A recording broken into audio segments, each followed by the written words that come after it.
numbers. I'm really hoping we're getting good numbers tonight. All right, so we're live as we all tackle this cork in one way or another. You know, I'm just gonna go ahead and read the comments out loud because I've never had that many people waiting before. Who knew Jim was this kind of star power? Let's see here. Wine Antics is here. Hello. Hi, Jen. Cody, hurry, go live so we can see the pre-shit show. My goodness. How are you, Jim? I didn't even say hello. I just jumped in. Started telling everybody to leave me alone.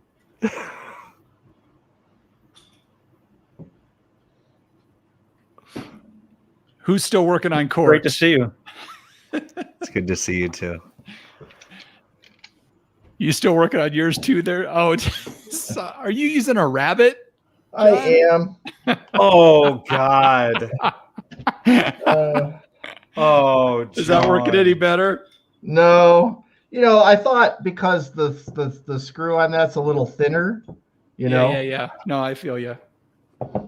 Yeah, yeah. Also, everything looked clean, and then this last little nug right there.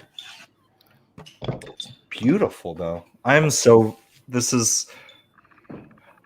we have amazing guests that share with us amazing stuff to drink all the time. I don't think I've ever been more stoked individually on one thing before than right. So what's my fix here, guys?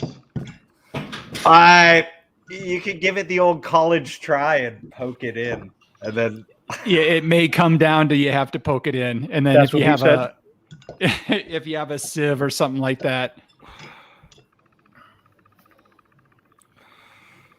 Oh, about halfway there. John, you did a lot of chemistry in college, right? Like get like a little little rod. Might have done some chemistry.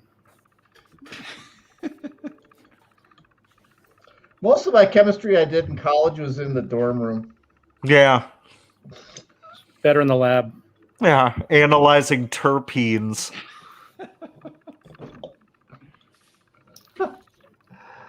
Oh, that's such a bummer. It is so fun to watch y'all struggle. I went out of my way to open it just before I got in, so I didn't have to. Well, I was following your direction because it's a small bottle and it's aged somewhat. I was supposed to open it just before the show. Yeah, I did it just before I logged in. I did it right when John got on and he was like, started laughing at me. And I'm like, go ahead, buddy. I think I'm going to have to punt and just push it. What do you think? Yep. Yeah.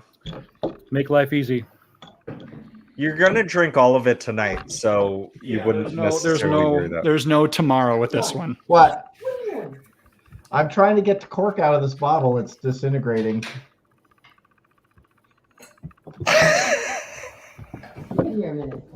What's that? Hey, John, mute yourself, please. We're on YouTube. How'd you doing? The same thing everybody else. John, mute yourself. Jeff, mute John. Did they have to push it down in? Yes.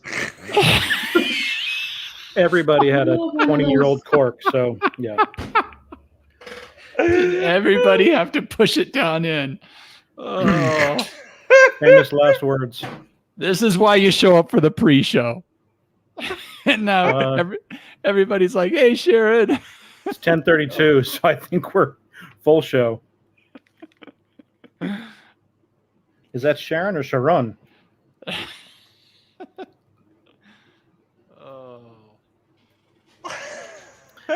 How is the Peanut Gallery?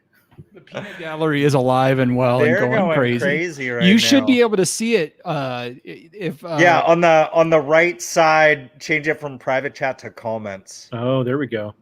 And you stay there so we can talk shit about you as long as you don't toggle over.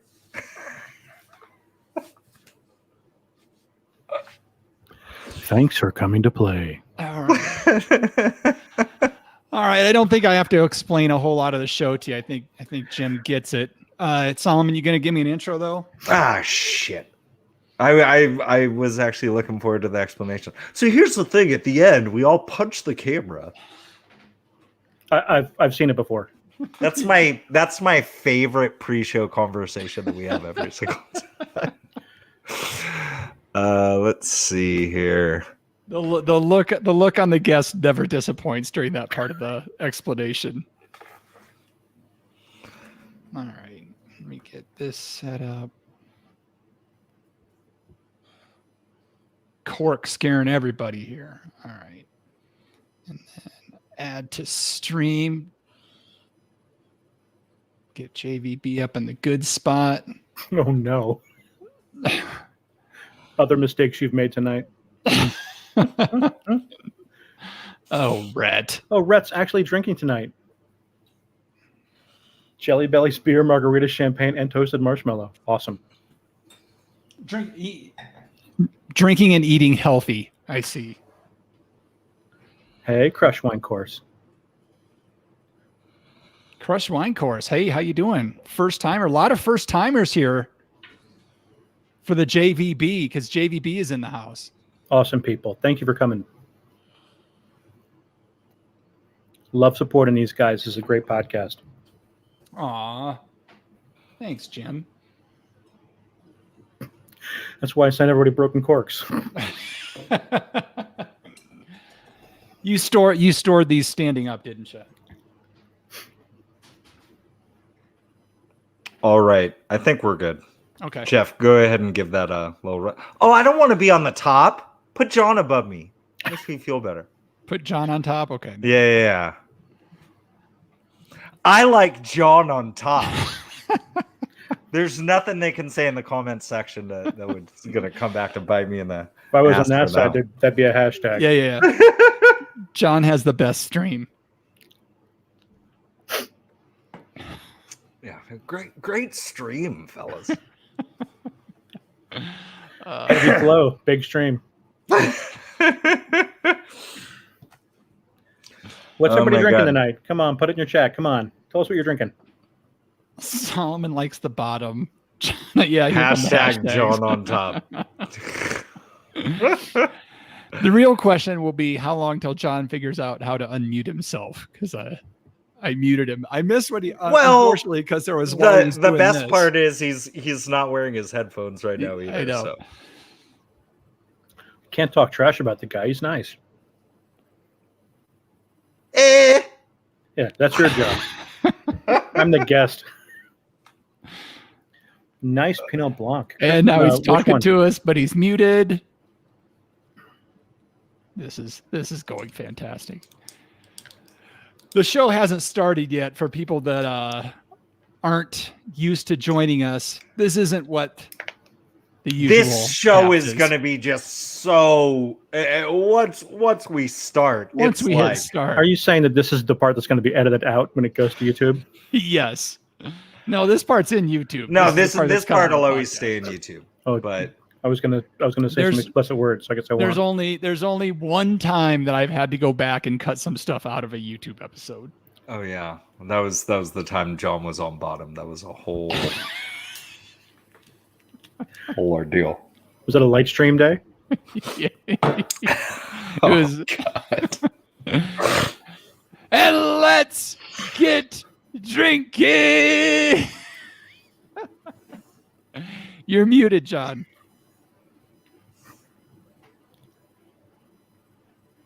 Oh, you're not making This guy. sounds. You're just being a silly guy. Let's unmute. Who's the so we get silly show boy? going. Like There I you said, go. there he is. Where's your mic, John? It's right here. Okay, all right. Sorry about that. No worries. Technical difficulties and all. You know, it happens. Anybody else? All right. All right, JVB, you all set? Yeah, man. I'm glad you were able to get home before the show because hate to have to go home after the show. I was trying to not get pulled over on the motorcycle. with your microphone hanging out and everything else. All right, John, are you all set? Are you good? I'm ready. Yes, Did you end up pushing it in? I did. Sharon pretty upset about that. Oh, did you use like your brewing siphon to get it out? And that'd been so sick. Like John's. I am ready. I am always ready. I have been ready since first call. Roll. At the sound of the tone, the official "We Like Drinking" time will be 5 o'clock. Commence consumption.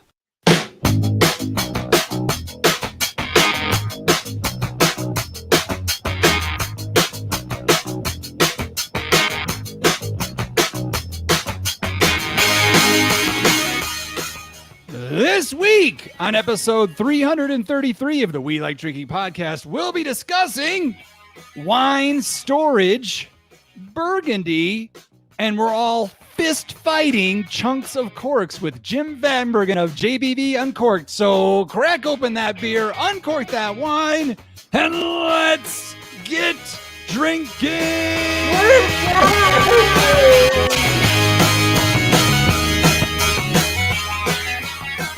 Oh my goodness, listeners. I don't even know what to say for tonight's episode. Just put your big person pants on, because tonight's show may be a little unhinged. Pants? Who's wearing pants? This is true. Yeah, man. Pants are off, and I brought out the big ass glass. Oh, this is exciting. So let me start by saying cheers, my podcast drinking friends, and welcome to Happy Hour 333 of your favorite award-winning topical beer and wine education podcast focusing on fun. Fun! Nothing, John? So make sure you never miss another episode of our brand of drinking fun by visiting welikedrinking.com/subscribe. Subscribe. And don't forget to like the video that you're watching right now. If you're watching on YouTube, like, subscribe, and Jeff, flick that bell. We have a lot to cover tonight. It's going to be a lot of fun. So let's get right into it and find out who we're drinking with. We won't talk about what we're drinking yet, though. We're joined by our usual panel members. We have our California Sustainable Wine Growing Ambassador and recovering wine blogger, Jeff Solomon. Hey, shalom, everybody. Our commercial brewer and snake wrangler, John Riek. Hello. And I am your host and certified specialist of wine, Jeff Eccles.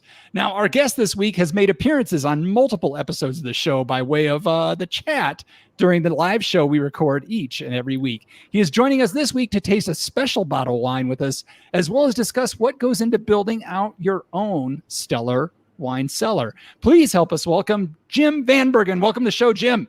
Thank you so much. And that's the last time we'll say your name. You are going to be JVB for the rest of the show, because That that's is how we who I am, all yes. know you. Yes, and my friends call me JVB. So there you go. That's right. So what should we call you then? Hey, you, that dude. Top left. You can find Jim sharing of some of his amazing wine collection on Instagram at JVB Uncorked and on his wine blog at jvbuncorked.com. The chat is just blowing up. They're chanting JVB. I can't see the chat. You put me on full screen. John is having all sorts of weird issues tonight. Hey, while we're talking about technical stuff, John, I really need to see your décolletage. So if you could just tilt the camera just a little bit more, I need some of this. Otherwise, I feel like I keep needing to go up like this. There you go. Oh, do you ever feel like John's like this? Never mind. You said you want a décolletage, so there we go. You wearing a V-neck? It's a bacon neck. That's what that is. Oh my goodness. He was working. All right. I sweated through 2 shirts today. I saw hard work eating chicken wings and tacos. Congratulations. Yes. Next It was next terrible. to dirty shoes. Actually, that's the lady who's repainting the mural out front. So right next to the food. I love it. You okay. ate the lady. that helped you out. This is turned into some Sweeney Todd shit over here. I am so excited about Trial what of we the are about priest. to put into our face holes. So JVB, why don't you tell us what it is that we are drinking here tonight? Well, from many times in the chat when I posted what I was drinking, people seemed to be a little bit jealous. So I wanted to go to Burgundy. So yeah, a little Demande Favelé. And this is the Clos de la Marchale Premier Cru from Nuit Saint-Georges. And this is a 2002. It was a bad cork year, I heard. It was a great year for corks until they became 20 years old.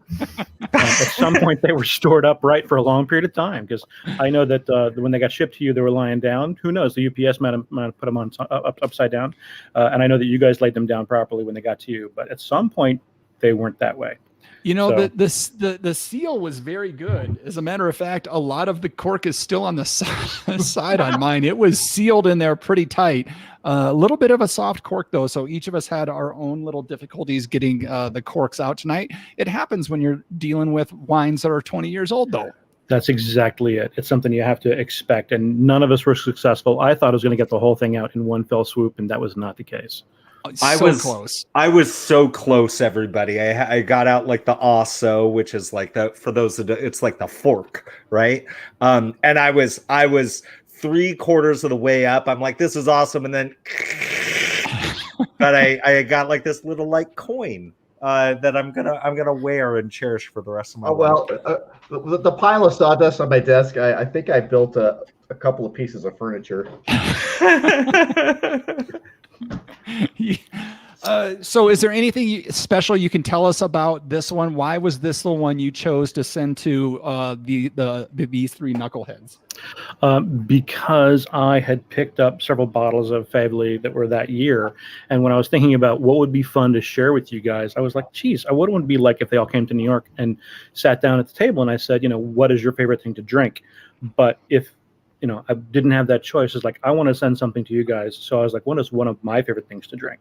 And I love to drink Burgundy. I love to drink white Burgundy. I love to drink Pinot.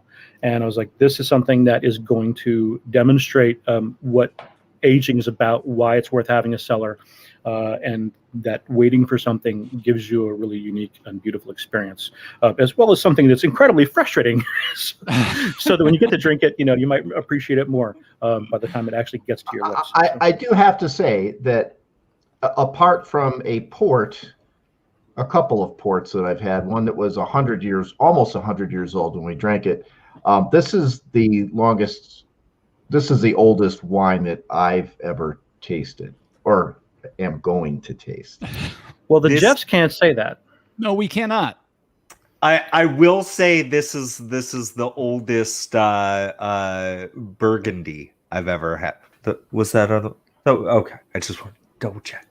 But I'm so stoked on this too. I wonder, everybody, do we just get right into like tasting this and then ask questions later? Because I have so many questions, even down to like the half bottle format and like things like that. But look, Jim, can you just walk us through this wine?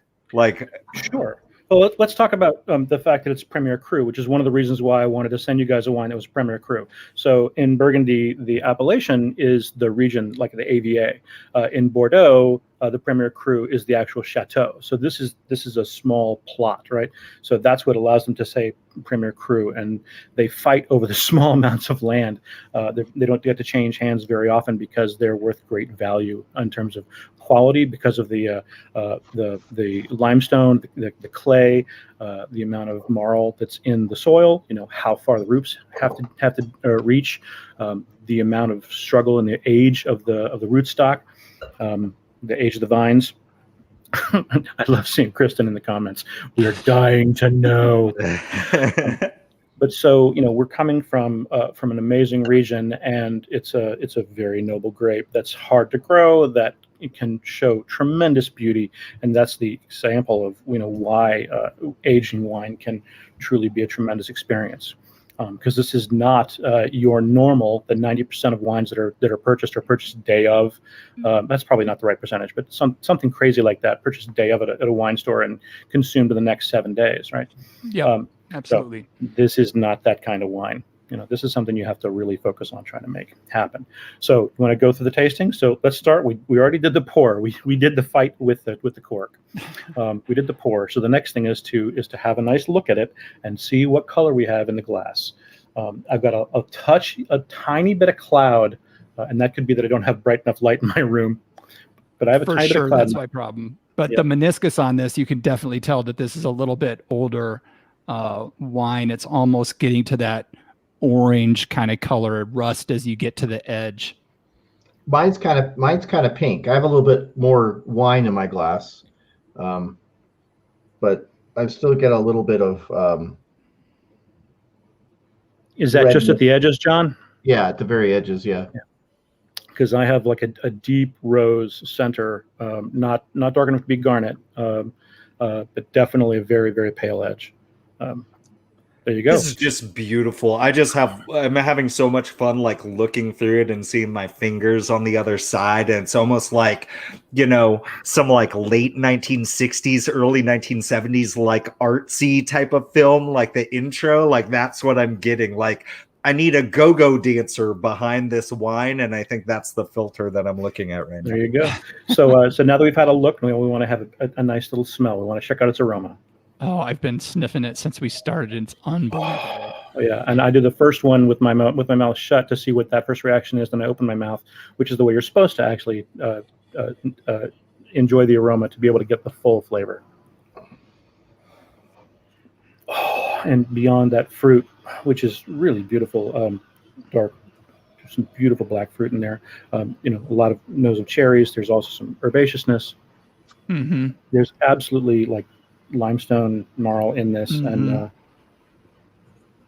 there's some of that tomato leaf in there. I love how deep and dark it goes. The back side of this, the very end of it, is really like dark, like potting soil. And this is where I'm just like, I love a new Pinot, relatively new, 5 to 7 years old, when it's got such beautiful, bright, fresh fruit, but it's rare to get to that dark element, and this has all of it put together. So we're experiencing already the structure that you get from an aged wine. All right, ready to have a sip? Yes. Yeah. Yes. Can I, Dad, please? And I am loving that little hint of like pencil shavings on the nose too. I could not let that go. I know school's out, everybody, but the teacher like. Oh, and that graphite was up there up front, right with the fruit on the very first sip. Mm-hmm. Oh, and the acidity is just searingly beautiful. It's in a great place. Really, really nice. A touch of heat in the very front palate, but it's a beautiful mixture of aged fruit. Oh man, some really nice dark red fruit on the palate. Wow, because what I was thinking is like black and dark cherry on the nose. Oh, the dark cherries just for days. But man, there's still ripe red cherry as well as like a sour cherry on the palate.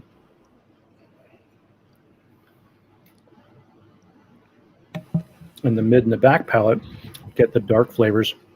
Oh man, and it just resonates through the end of it. I love the way the balance is working on this, and it doesn't have the same kind of tannin level. It's really soft on the back end, but there's enough fruit and there's enough beautiful acidity. And that is some really bright acidity that starts front and goes to the back. That is just this could age another 10 years, but I think it might be in a good window right now. I think it is in a good window right now, and the finish on it is just to die for. Yeah, it's going and going and going. It's going and going, and it's evolving as well. Like Jeff, this go is ahead. Yeah. I'm just saying, like textural experience for me. Like I think is so key on this, because I'm just feeling like it's not like these aggressive tannins or anything, but you're feeling like that dryness like in my lips throughout the palate there, rip roaring acidity, bright red fruits, and then like for me it's just like like it's an autumn forest floor, like just very leafy, yeah, again, like I always kind of pull out that like tomato leaf, but more on the this is dry. This is some brown foliage. It's not like when we think about like those green vegetal notes. It's not that. This is a little tobacco leaf. This is lick an empty cigar before you put some chronic in there and smoke. But no, this is so cool, and I think it's interesting talking to folks about wine that I've had the opportunity just because Montebello is so close. Like I've had some old like Ridge Montebello, but that's about it for aged wine for me. But and even though it's a totally different animal, I think in general, like talking to folks about older wines, it's a different experience that God, JVB, to have the patience and the time and the understanding of a wine that yeah, I'm gonna sit on this one because this is gonna be baller status later on. Like that's got to be such a fun experience and kind of scary too. I'm sure along the way you've had some clunkers too. And I've made some horrible failures and some bad mistakes. I've held on to some beautiful white Burgundies that got premature oxidized. I've had some beautiful wines that I held until past their beauty. I hide wines in my cellar from myself. I'll put them in boxes that are hard to get to and go like, I don't want to touch this for at least a decade. And then 15 years might go by and I go, oh, I should have had this 5 years ago. And taste something and go, all right, well, I'm going to enjoy this and think about what the descriptors are and what the experience is and know about next time I open a bottle of wine from this winemaker or this region, not to let it go this long. So, you make mistakes along the way for sure, but it's fun. So for me, that acidity was still pretty bracing right up front, and the dryness kind of like hit the inside of my lips, but then it passes away, and then there's all this other flavor still left that just keeps going and going and going. So I'm just like, well, I mean, yeah, you want to enjoy this all by itself, but I mean, this is food wine right here. I mean, it does the job. It helps cleanse your palate, and then it leaves some of itself behind after it does its job. It leaves this vapor trail.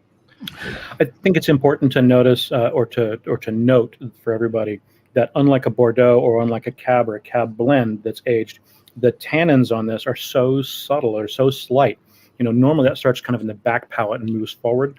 The acidity in this starts at the front of the palate and moves backwards, right? So when you think about where that the dryness and your tongue kind of swelling up, that's happening in a different position in your mouth than it normally does, right? So the tannins are approaching in a different place because it's really more acidity than tannin. But they're still there. They're still very present. Like you had some tannins in your mouth. Absolutely, they just start from a different direction, which is one of the things that I think is so cool about this. Because if we were drinking, an aged Malbec or a beautiful Medoc, it was from Bordeaux, it would all be starting from the back palate moving forward. Same thing with Pomerol. You get the gist, right? And you've had the gist. Yes. Jeff, anything else on this one? It's amazing. Can you send some more? Yeah, so I guess now is a good time to ask. I know we have a lot more like questions going down the rabbit hole for a little bit later. But I did want to ask Jim, do you have this exact wine in some larger formats in your house too? I do, and I have. This is the first one that was closest to hand, which is the Volnay, but it's the same manufacturer, it's the same year, it's the same vintage, and that's actually what I was trying to find several of in the same format, and I wasn't successful. But the Monopole, the Maréchal Premier Cru is a great alternative. So. It's a great one, and right? and Solomon and I are both big Peen fans and both big Burgundy fans. So thank you again so much for sending these out. This is so exciting. And yes, Kristen in the chat, these are 375s. Yep. Not 750s. So here you go. We'll show you here we go. So Yeah, I mean, when the glass is bigger than the bottle. But the nice thing is some of the serious winemakers make these so that you can enjoy a glass or two at a store, or that you can buy. The case of these is 24, so it's the same certainly. case price when you buy it on Premier, right? Now, And the really nice thing, I just have to say this. I didn't have to share any with Kara. I said, I don't know if I've got enough to get through the show. I gave her a splash. Just a pinch. So JBB, while we're still on this one, just so our listeners know, as far as aging go, is there a bit of a risk going with a 375 versus a 750, or is aging going to be pretty much the same between them? My experience is that a larger format bottle has greater success with age. So if you're buying in a large format, you're going to have better success than the 750. If you're going with the 375, it's not going to age quite as well. And so that's a good example of our corks. But the wine is in pretty good shape. So it is in great shape. Yeah, it is a little riskier, but it's all about how you take care of it. And the problem is that with 375s, they usually are stored in the case and sometimes upright or on their side by somebody who's hanging on to it for a period of time. There you go. Awesome. All right. Anything else on the tasting, guys, before we move on? That means I'm good. Awesome. This is so awesome. Again, JVB, thanks for sending these out to us. You really didn't have to do that, but it's a lot of fun being able to taste these. Come on, I totally did. And some comments in there that people enjoy us all tasting the same thing together, which may lead to something we might talk about after the show or something like that. Well, should we talk about the first time that I met the Jeffs and what we drank then, or is that something we should hold on for later in the show? Let's hold off until later in the show for that one, because I know everybody is dying to see what comes out of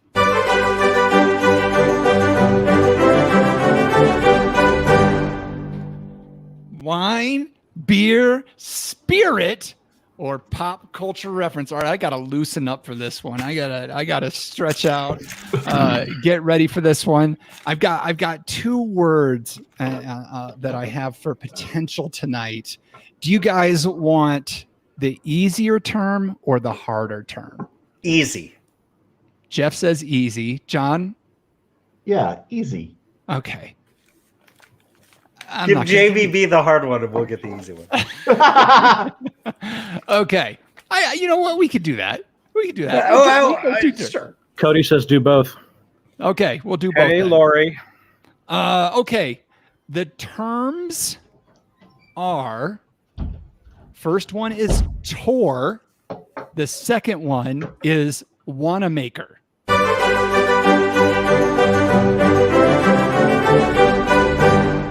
All right, and so I'll give you guys the option of which one you answer. So tour or Wanamaker. Jeff Solomon. Will you spell both those for me? I will. I will go. Tor is just T-O-R. Okay. Wanamaker is W-A-N-A-M-A-K-E-R.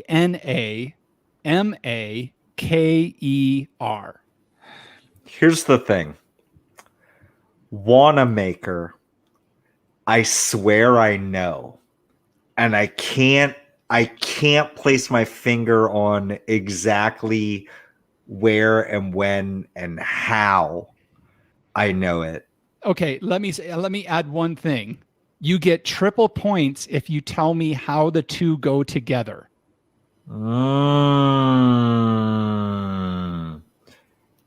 People are like throwing stuff in the chat already. They're messing me up. I'm not looking at the chat. I'm switching over to the other one. I don't want people to mess with me. Okay. How do you spell Tor?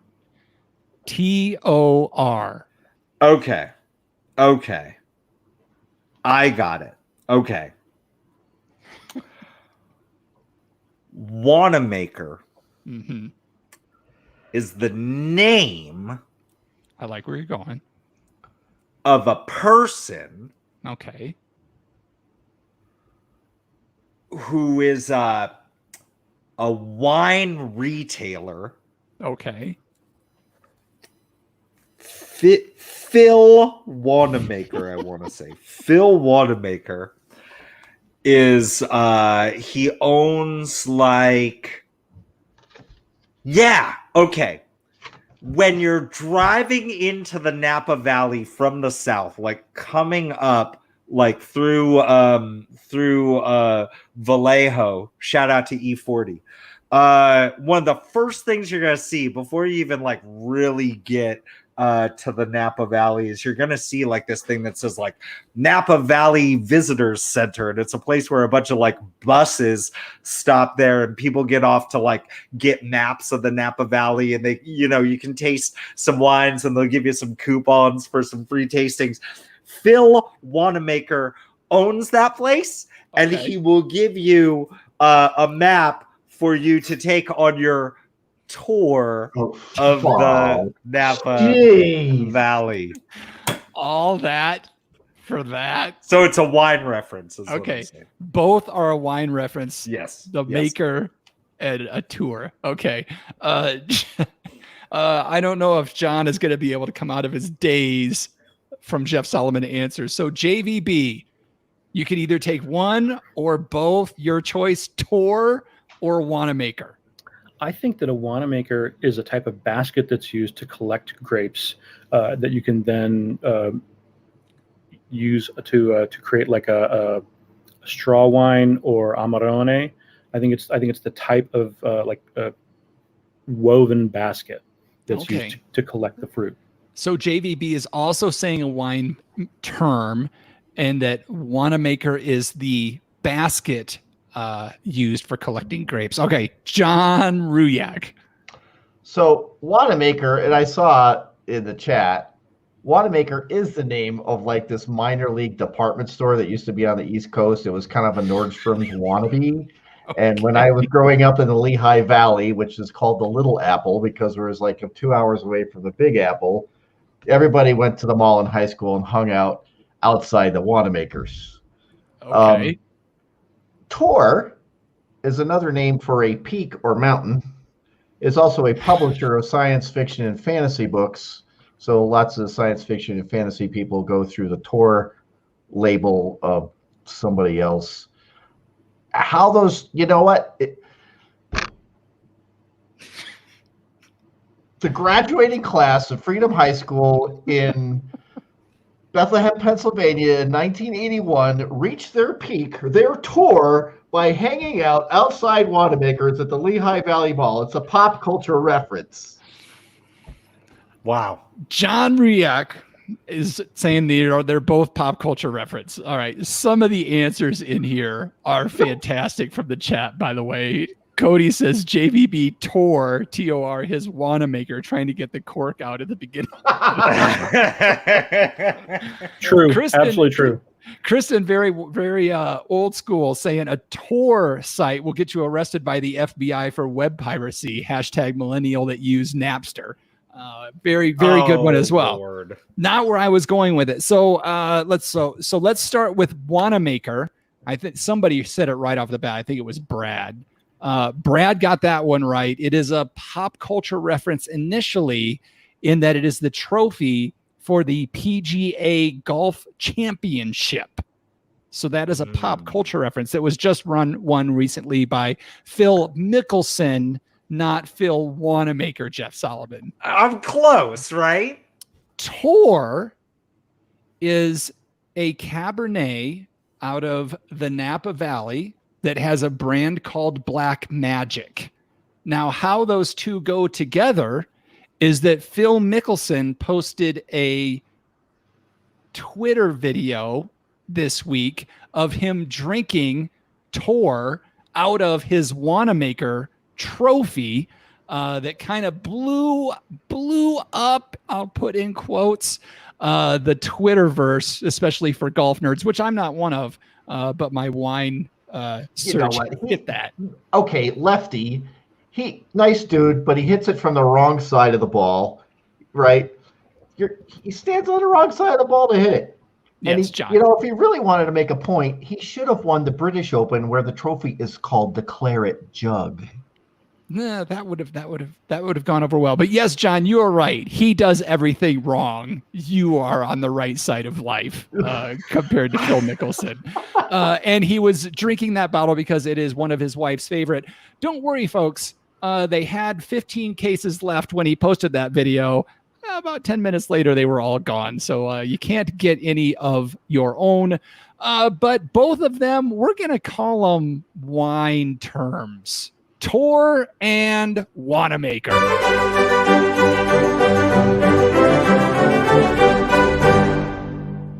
Wine tour, PGA tour. It's all the same thing. Phil Excellent work with these Mickelson, very Phil Wanamaker. obscure terms. I was challenged, JVB. Like Kristen challenged me today. She's like, whoever has great wine, beer, or pop culture reference better bring their A game. So I thought John would get the Wanamaker trophy. It rung a bell, but you know what? I wasn't watching because the winner was hitting it from the wrong side of the ball. That son of a... all right. You know, actually, lefties actually hit the ball very low. It's their swing. All people who golf left-handed have a very low trajectory. Are you saying you prefer to be cupped a little more? My dad's a left-handed golfer, so I've watched this for decades. So you've seen two left-handed golfers, and now they are all hit it low. No, it's true. No, it's actually true. Hey, man, sure. They get more roll out of their shots. We have a great partnership to tell you about this week. JVB, we had you on. Usually I don't go with the promo, but since JVB's on, we're gonna go promo. Our good friend and clown car driver Lori over at Dracaena Wine has offered our listeners a special deal. If you purchase any wine from them and use code WLD at checkout, you will get 5% off your order. Additionally, Dracaena Wines will send WLD a matching 5% of your order. So if you ever thought about becoming a patron but didn't want to commit to monthly payments, here's a great opportunity for you to score some delicious Paso Robles wine and still help us out. Dracaena Wines offers their Cab Franc, Reserve, and Classic. They've got their Rosé, their Chenin. You can check them all out. They even have a combo pack you can get, but then the code doesn't work. So don't do that. Don't do that. But the wine is killer. That's the part you left out. It's really delicious. It's stunningly tasty. It's really it good is stuff. So freaking good. Everybody is here at JVB. You've preached the Dracaena Wines mantra for quite a while, as have we.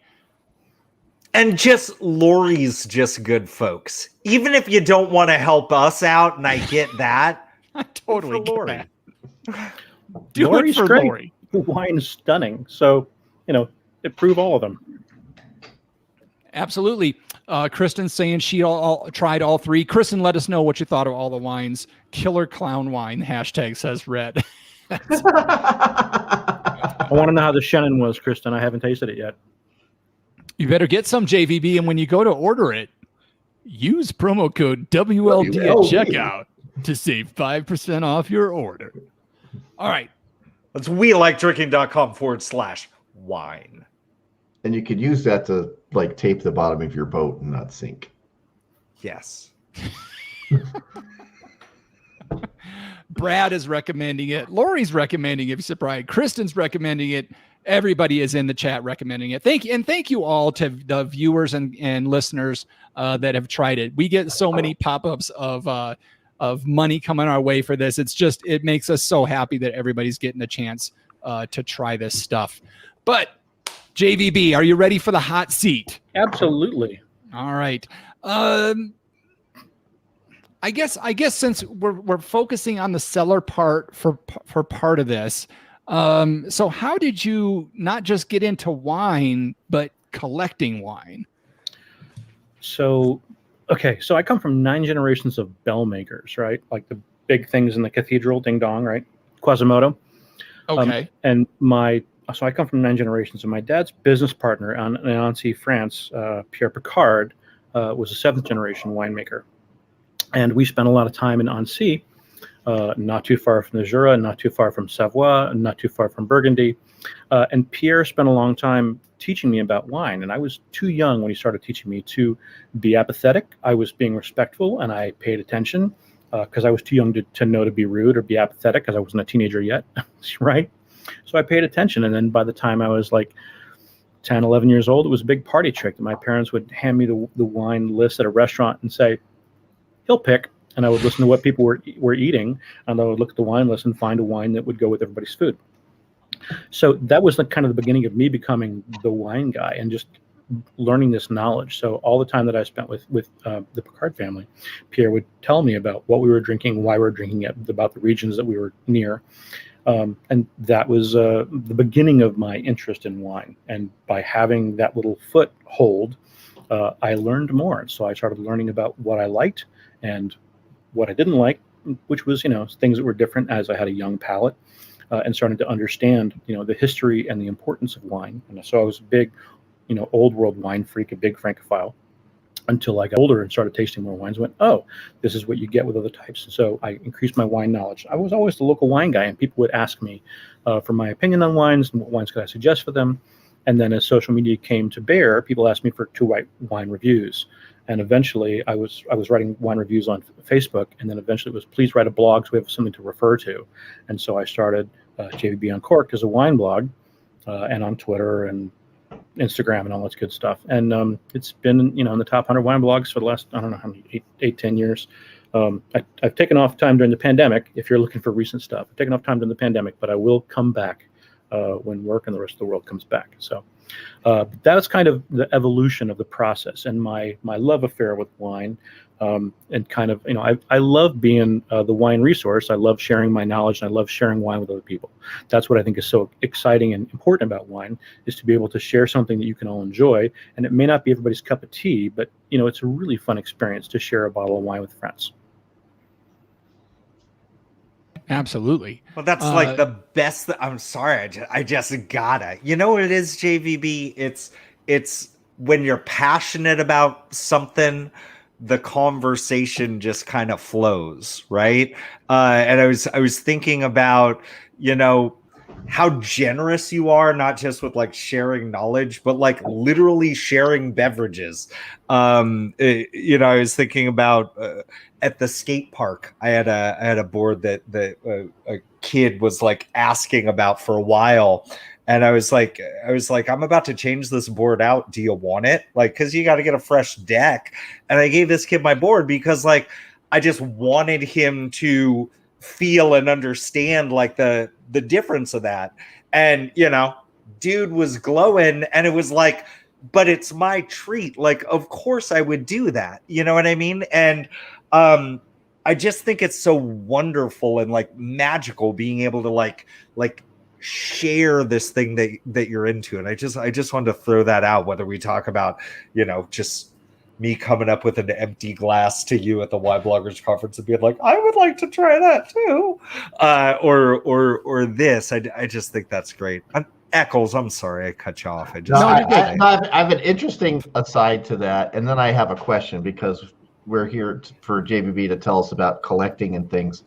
But I did a magazine interview last week with the owner of the company, and a guy came in from Albuquerque, the magazine, and sat down with Dan and I, and he didn't ask any questions. Dan and I just started going off about beer and where we came from and what we love about it, and just the dude he just turned on the recorder on his phone, and he asked like one question, and Dan and I just talked back and forth, and with this guy just like nodding his head for like 45 minutes, and he's like, okay, interview's over. I'm like, what? You didn't ask us any questions. We just went off on it. And that's the passion that we have for our beer and our business. And then, for JVB to share that with all the people that he knows and to be a resource. So JVB, be a resource for me and the other people here that are beer weirdos. I'm not that guy that buys and drinks a bottle that day, generally. Sometimes, but they rarely last a week. So how is it that you start to collect wine? And I guess there's a bit of self-discipline. Do you advocate people find something they really like and then maybe overbuy it and then keep some back? Or what would be your way to introduce people to doing this sort of thing? Well, there's the thing. Do you love a wine enough that you would be willing to buy a case of it? And would you hang on to that case of wine? Would you drink it all in a year? Or would you say, I really want to see how this is going to behave in a while? And the question is, what kind of wine are you drinking? If you're drinking the $11 to $15 bottle of wine that's designed to be drunk young, that's not something you want to really invest your time in. But if you're trying to get to a serious wine that's going to have an evolutionary propriety to it, much like this Burgundy or like a great Cab or like a gorgeous Chardonnay, or a beautiful Riesling that has the potential to age for 50 years, that it has, one kind of behavior when it's a teenager, another when it's a mature adult, another when it's going to be a Grand Dame. It has the opportunity to evolve. And here we are experiencing the difference of what a beautiful, elegant, glamorous Pinot Noir can be, as opposed to the bright, young fruit that we're used to, right? With a whole lot of stuff bursting in your mouth without a lot of the depth. And here we have this immense structure, and we can spend huge amounts of time waxing poetic about all the different elements that we have in it and how much fun it is to taste the difference.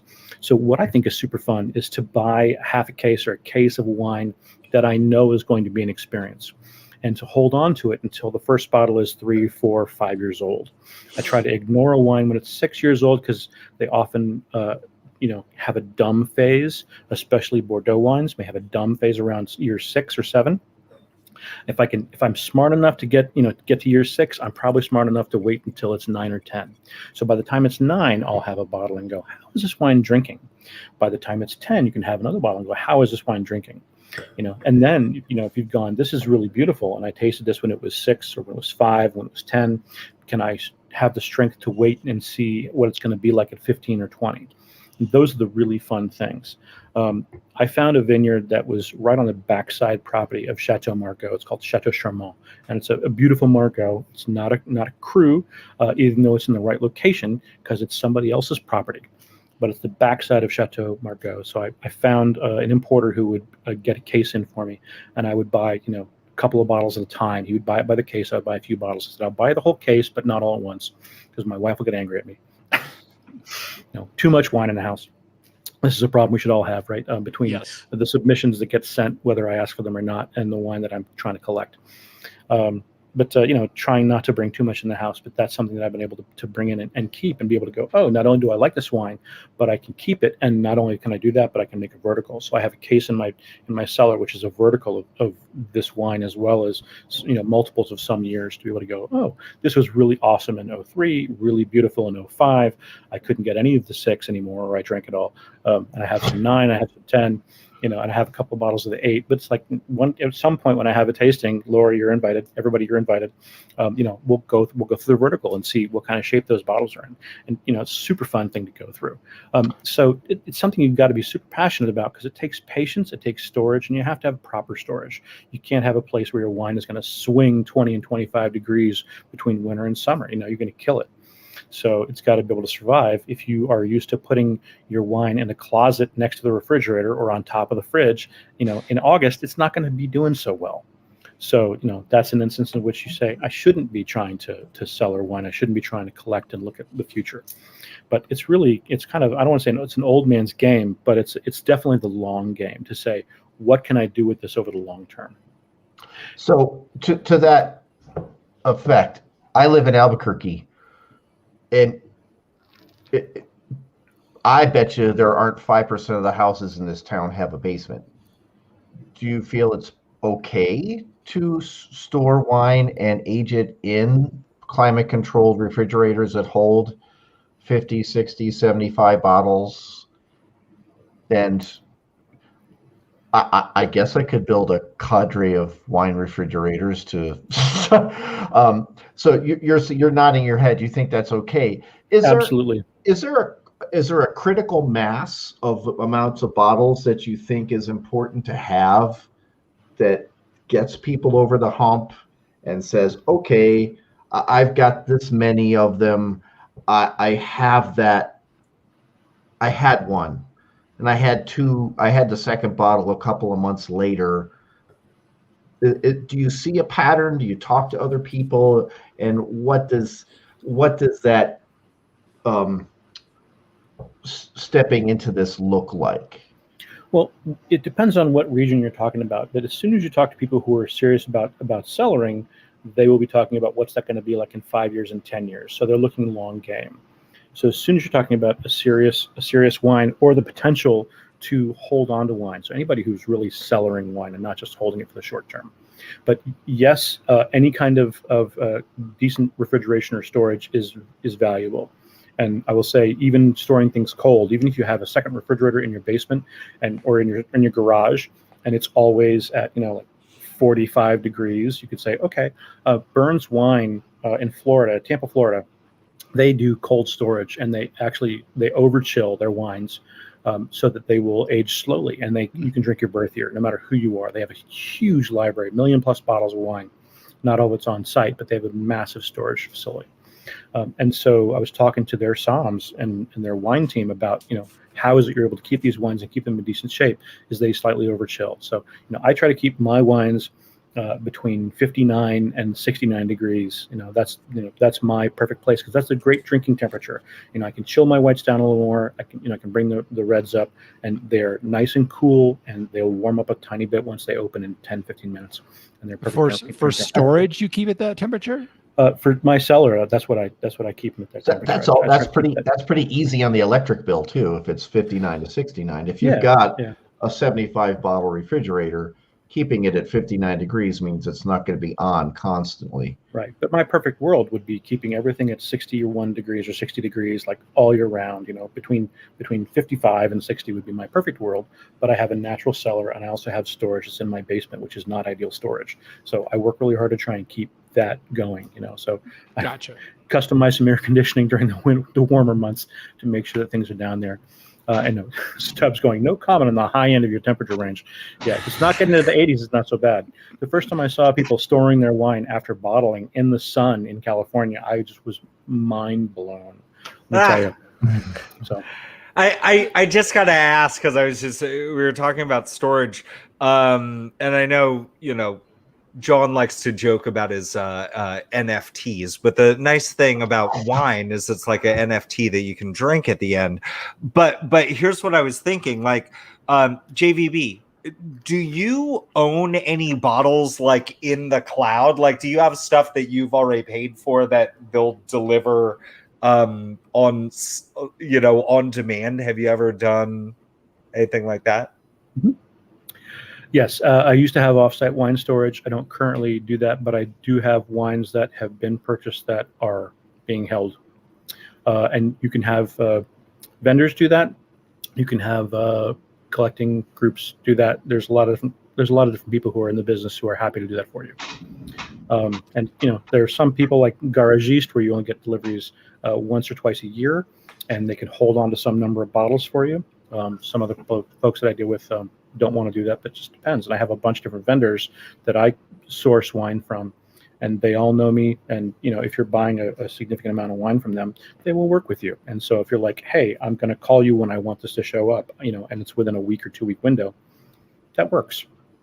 So I have a few places that are vendors that I know. I have spreadsheets for everybody for what they're holding for me. And because deliveries are tough, and I live in New York City, and real estate is tough. And my family's not happy with the amount of wine that I have in the house, to be quite honest with you. So I was just gonna say, keeping track of that spreadsheet must be real fun. Yeah. I think offsite wine storage is actually really great because you can leave stuff there and you can just forget about it for 10 years and go, if I'm going to buy, some real, a first growth, I don't want to drink it in the first couple of years. I want to wait until it's got some age and some serious structure. So offsite wine is great for that. As long as you're able to remember where you have all that. Well, I'm wondering, have you had anybody try to track you down and be like, dude, we've been holding on to this for like 20 years. You sure you don't want it? Yeah, I've had people call me and say, we can't hold any more of your wine. It's time for you to take this home. But here's the other thing relative to offsite storage.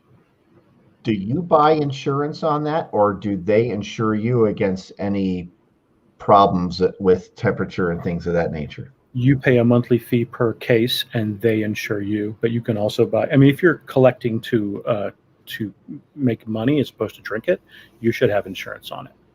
So if you're going to buy, the serious Volnay, if you're going to buy Romanée, or something else that's in the $1,000 per bottle range, you should have it insured.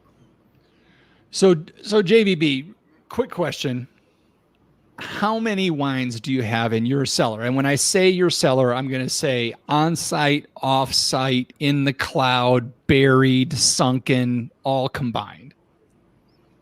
I'm going to give you a rough estimate of around 50 cases.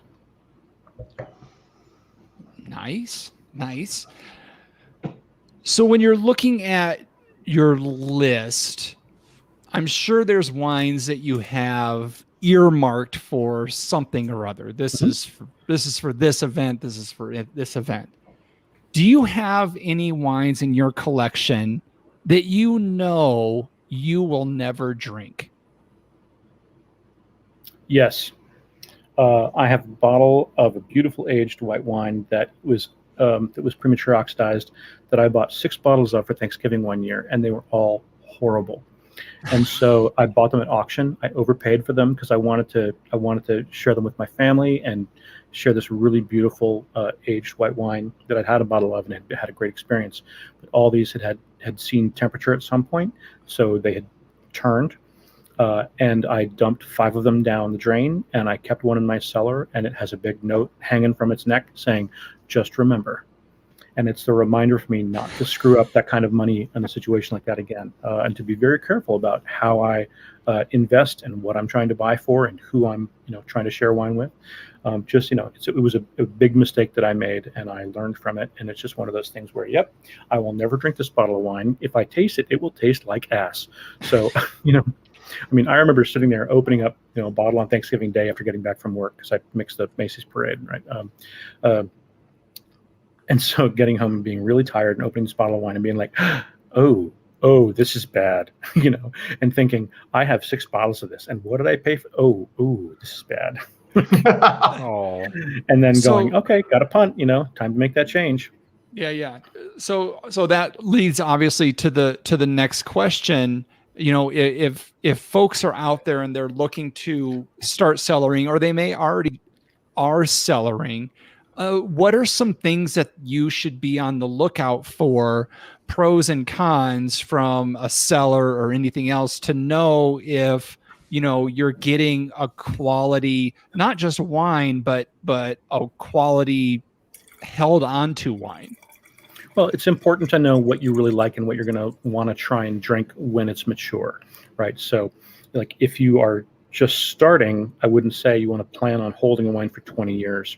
It might be really fun to hold a wine and see how it's going to drink, now, in 2 years, in 5 years. And that process will probably either turn you on or turn you off to collecting. And so if you are a fan of Burgundy or Bordeaux or California or Italy or Germany, or Australia or South Africa, you can find any kind of wine that has high acidity and has some decent aging structure, as long as you've identified something that's going to have some ability to age. And you can do that when you're shopping, online in a store with a little, hey, can I help you? Or if you go to a wine store and say, I'm looking for something that's going to be able to have some age to it, and they'll look for the better lines. But you have to figure out what kind of region you want. But there are wines from all around the world that have the potential to age, and there are wines that are designed to be drunk young, right? So you're not going to sit there and go, I want the Beaujolais Nouveau and I want to drink this next year. Big no, right? You want the Cru Beaujolais, and you want to see how that's going to drink in 8 years, right? You want to be very careful about, what Chardonnays you're going to try and hold on to for 10 years before you drink them. I have Kistler Chardonnay in my basement from 96 and 98. That's awesome. I've got Margaux that are from the 90s. And I may have another bottle of a beautiful Banyuls and have some beautiful aged wines that have been known to happen from time to time. And I have some great Italian wines from the early 70s. But you also have to be willing to have some risk. Just like when you're collecting wine, you have to expect you're going to have some cork issues, and you may find some bad bottles. I bought a beautiful bottle from the mid-70s for my brother-in-law's birthday, sent it to him. They opened it. They were sending me pictures the whole time.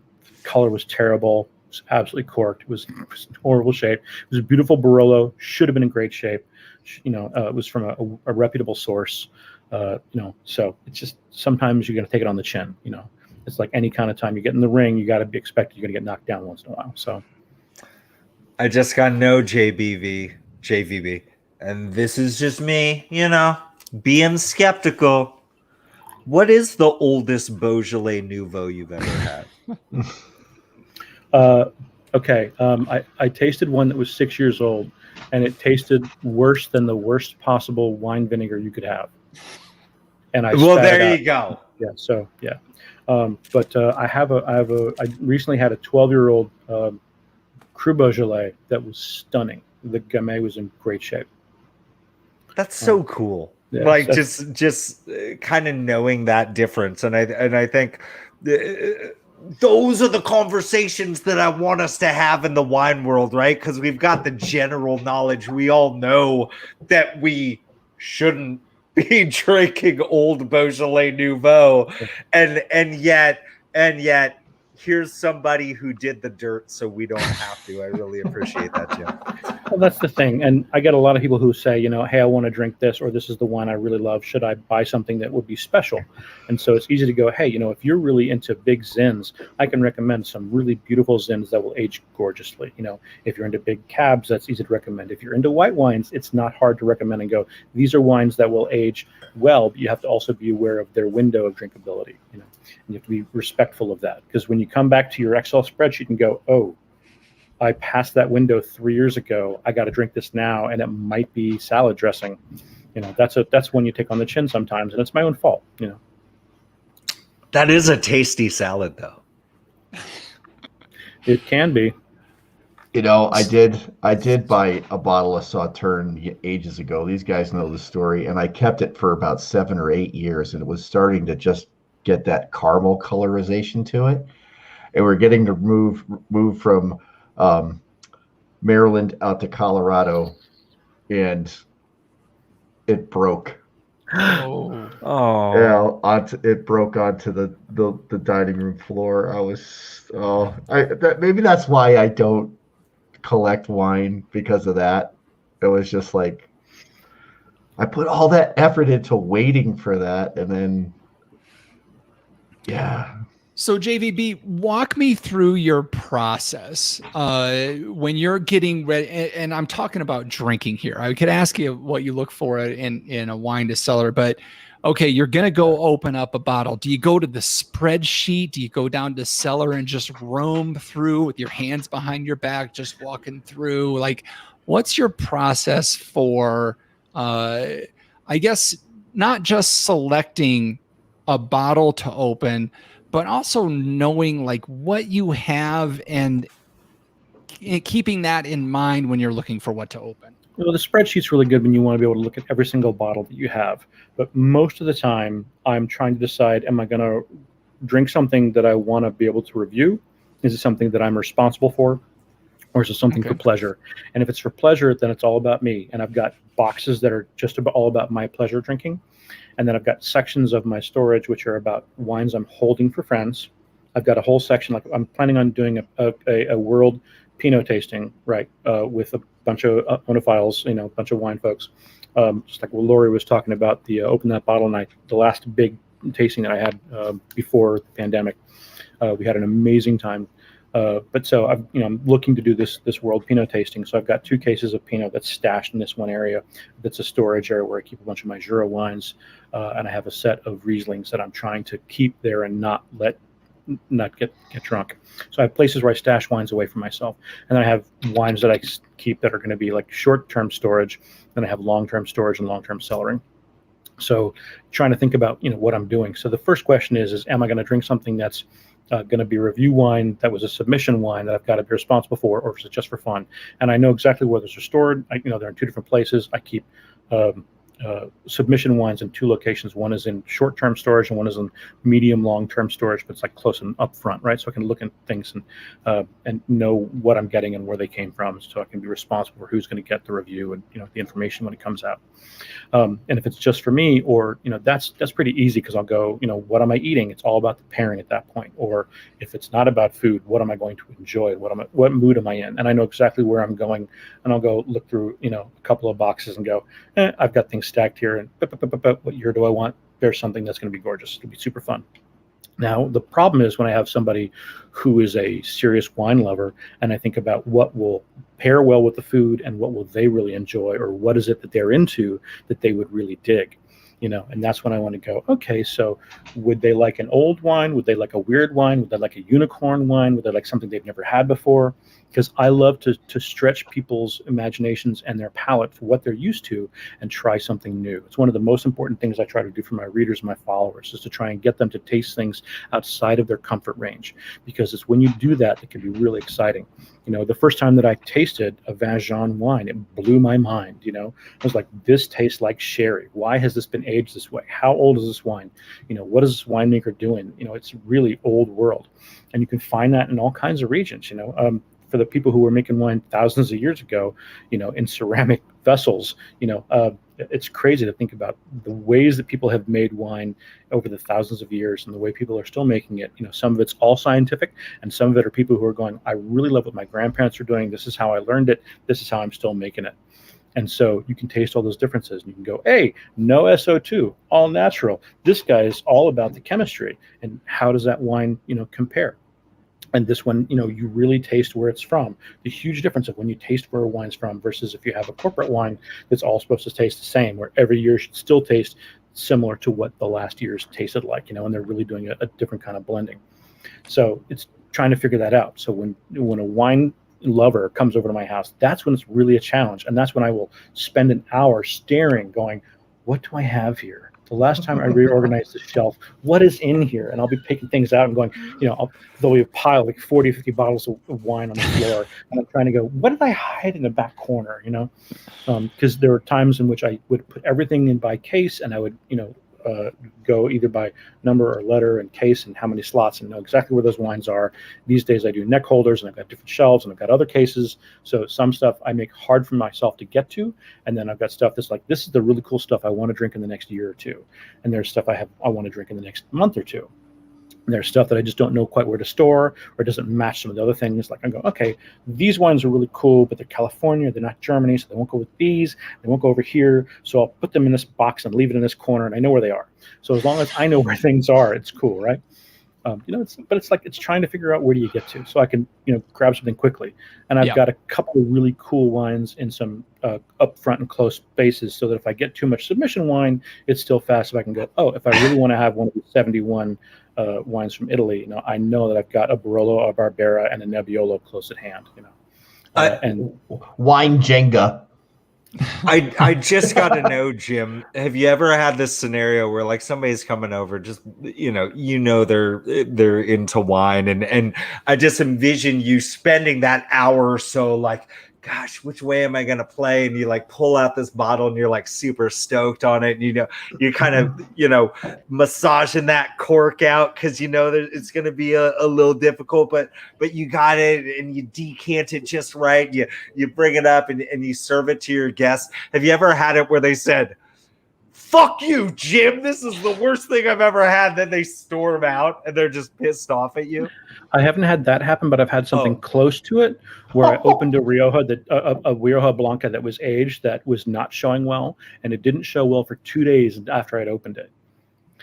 So, but I was tasting it going, you can't drink this. Like, this is terrible. Like, I won't serve this to you. It's awful. Okay, taste it. Here, have some, and you'll agree with me. It's terrible. And it was like, yeah, okay, this is not showing well, so we're not going to drink that. Put it off to the side, reseal it, put the air refresher, whatever it's called, the argon in the bottle, and put a new cork in it, and, sort off to the side. And, the next day was like, oh, this is so depressing, but this is a nice bottle. I can't get rid of it. I'll drink it.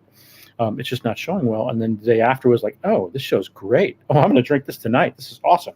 And I'm emailing people going, I'm so sorry that was showing terribly. It's really nice right now. Come on over. Come back. Come back. Truly. All right, guys. One last question, if you got one, John.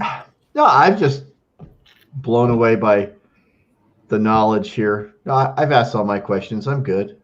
Jeff? I'm gonna throw one out there because I love the conversation about cellaring, but I do have to give a shout out to your blog jvbuncorked.com. And one of the things that, because it's just wonderful, it's a treat, even just looking at what does your wine say about you, like the most recent one, that was a real kick reading that. But I had some fun exploring the about section, and you let it be known, pretty early on, like, yeah, I've had bad experiences with wine before, but you're not really going to find any negative reviews on here. Those wines, they're going to do just bad on their own. They don't need me adding negativity to the space, right? But if you had to, this is your opportunity to speak to like tens of folks out there. Is there any one winemaker right now that just needs to be taken down a notch? There are hundreds of winemakers that need to be taken down a notch. But the problem is they have people who love their brands.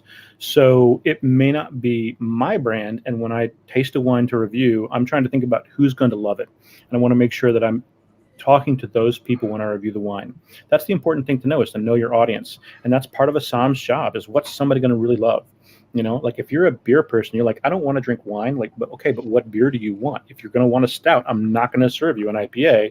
If you want a Hefeweizen, I'm not going to serve you, an IPA. I'm not going to serve you, I'm not going to throw a lager or, a red at you or something else. So it's the whole thing, it's like, don't sit there and say gin, gin, gin to the bourbon drinker, right? Give them what they want. Give the people what they want. So try and figure out what your audience is into, because those bottles of wine, the crap will sink to the bottom. I work in entertainment. That's how I make my money, right? And so bad reviews make everybody feel awful. Some people will revel in that.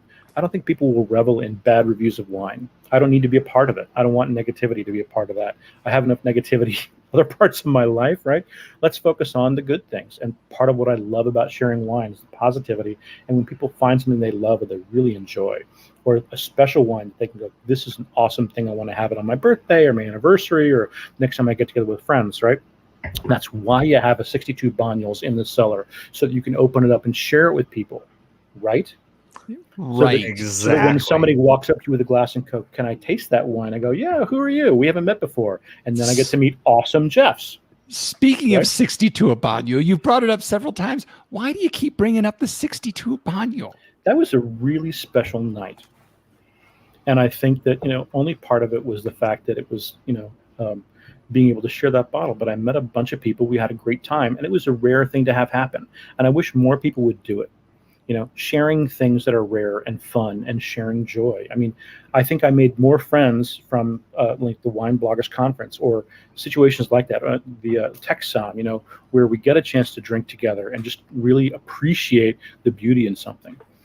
I had a gentleman share with me an incredibly aged wine from the 1800s out of his cellar, at no cost to me. And he sent me home with a bottle of Margaux, a bottle of Chateau Margaux, from the 70s, because I looked at it in the cellar and went, that's an awesome bottle. And went, oh, here, I'll have somebody open it for you. Somebody who had an amazing cellar. Right. That's amazing. Yeah. So if you have those experiences, why not share? I mean, the world is a small place and we're not here for that long. So we might as well enjoy it together. That's right. So yeah, folks, at the Wine Bloggers Conference in Sonoma, when we were all there, Jeff and I went walking into, it was a tasting that had been put together by a group, and JVB had worked his way into a corner and popped open a 1962 Banyul bottle of wine and was quickly inundated with new friends to get just the slightest pour to experience that. And what an experience it was. It was a highlight of that night for sure. And as you say, it just, outside of being able to taste a fantastic wine. It just got the conversation going between so many people, and we all just hung out just talking about wine and everything else. And it was just a great conversation starter, and with a bunch of geeks that could geek out on it together. So it was a great thing that you brought out. It was a lot of fun, such a great experience for everybody. There's nothing more fun than saying you should try this. Yeah. And some of my favorite Lodi winemakers, like Sue Tipton of Acquiesce, who I'm a huge fan of, like Lori's wine from Dracaena.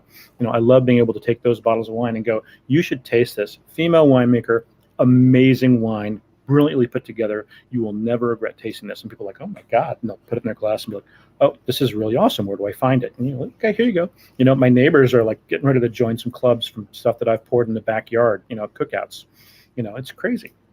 But it's so much fun. Are there any wine clubs that you are a member of? Yeah, I belong to Acquiesce. I belong to Dumal, which is that was a long waiting line to get into. Acquiesce had a waiting list when I joined them as well.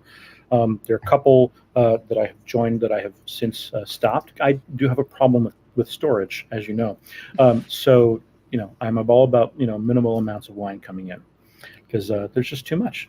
Yep. The case showed up today that I didn't know was coming. So I was like, okay, all right, here we go.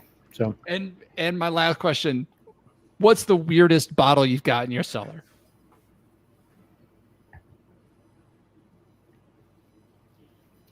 The weirdest bottle. Depends on what you think is weird. Man. For you. For me, I have some really strange Italian wines that I'm just kind of fascinated with. I have a couple of wines that I bought for bottle size. The Margots are no-brainers for me. I have a couple of bottles that were gifts for helping people transfer. Sorry, I saw Cork Envy, 12-year-old Beaujolais Nouveau. I had a couple bottles that I got as a result of helping somebody get rid of their collection or sell their collection when they got too old. And two of them are first growths. And so those are the really weird ones because they're way beyond my price range. They're not what I would normally buy. So those are the things that I actually think are really weird because, I'm nervous to open them. I will only open them with serious wine folk nearby to go, this is either going to be amazing or trash. Right. And so that's going to be the experience. So those people will understand that. Oh, totally. If you say, hey, I have a 1970 Latour, let's go do it. Let's go do it. There's an Aubryon in one corner, there's a Latour in the other. But those aren't the things that I have. 8 or 9 of. There's one. So awesome. It's not the stuff that I collect. The wines from the Jura that are really funky to most people are the things that I think are super normal and I want to put in front of people because they taste so different. Awesome. All right. Well, I'm getting near the bottom of my glass. So when that's happening, plus it's getting close to midnight for some of our people on the show, it must be Last call. Time to clean house and lock the doors. You know what we do here, folks. We're looking for a little bit of help from you. John Ruyak, if the folks want to follow us on the social media platforms, how can they do so? Well, you can follow us on Twitter, Instagram, and our private Facebook group known as the Tavern Twitter. That's We Like Drinking 1. Instagram, We Like Drinking the Tavern. WeLikeDrinking.com/tavern, or look us up on Facebook. It's invitation only, but we let everybody in. JVB, if the folks want to follow you on the social media platforms or on your website, once again, where can they find you? So JVB Uncorked on Twitter, JVB Uncorked on Instagram, and JVBUncorked.com for the blog. And I'll just say this, be prepared for some massive bottle envy if you go follow JVB on Instagram, because it's a lot of bottles that you really wish you could taste. Jeff Solomon, if the folks have some thoughts on the show, where can they go to leave a review? Hey, so those of you watching live, as you ought to do, every Tuesday night starting around 7:30-ish Pacific, as you ought to do at welikedrinking.com/show. Of course, go ahead and click that like and subscribe button. I see you leaving comments now. Come back tomorrow after it's uploaded. Leave a comment again. Make sure that you flick that bell. And those of you listening to the audio-only version on your way back to work in traffic, which I don't have to deal with because I'm a teacher and summer just started, baby. Woo! Take a moment to look at your phone, look at those empty 5 stars, fill them up, leave a comment with the oldest Beaujolais Nouveau that you've ever tried. And sorry to say this, Jason Stubblefield from corkmv.com. I actually drank a 13-year-old Beaujolais Nouveau the other day, and I am now the new wine guy on Daytime Blue Ridge because of it. What did that taste like? Oh my God. You know what? I scraped some bubble gum off the bottom of a table today. It tastes like that. Basically. Oh. That dipped in vinegar. It was delicious. It's really good. I'm gonna get some fish and chips to dunk in this. And if you've done all that and you're looking to do a little bit more, become an Uber supporter of the show by visiting welikedrinking.com/pledge and find out how you become a patron of the show. We've got stickers, we've got t-shirts. You can get our after parties. We've got all kinds of stuff that you can get there. They're going to extend you the We Like Drinking thong. Yeah, there's no room for a logo on it. Just trust us. Wait a minute, I got something stuck in my teeth. Oh, wow. You can also find the show. We're supposed to get people to want to go donate, John, not be terrified of going. No, now donate. They pay extra money. If you pay $10 a month, we won't send that to you. You can also find the show notes for this episode with all the links to the stories or mentions we had at welikedrinking.com/episodes. But now we've reached the time of the show where I get to say, okay, panel, let's take one last trip around this table and get some final thoughts before we shut off the lights. John Ruyak. I got a couple. JVB, thanks for this bottle of wine. It was delicious. And as I got to the bottom of the glass, those tannins were soft in the beginning, and they just kept getting softer and softer as the evening wore on. I don't really want to wax poetic about my beer storage techniques that I used in Colorado and in Albuquerque. You don't want to store barley wine in your garage at 110 degrees. It's not good for it. What I will say is the Lizard Tail Big Space, we soft open on Thursday. Everybody's invited. If you can make it to Albuquerque, 3351 Columbia Drive, Suite B. Dude, the food's freaking killer. And I'll vouch for the beer. It's pretty freaking good. So soft open Thursday. If you can make it, that'd be really cool. Grand open Friday. Maybe some of you'll show up. Congratulations, John. That's fantastic. Jeff Solomon. That's really cool. I just want to say I love this thing so much. Jim, thank you so much. This was fantastic. And if for nothing else, so I could do this with the empty bottle. Inagata Davida, honey.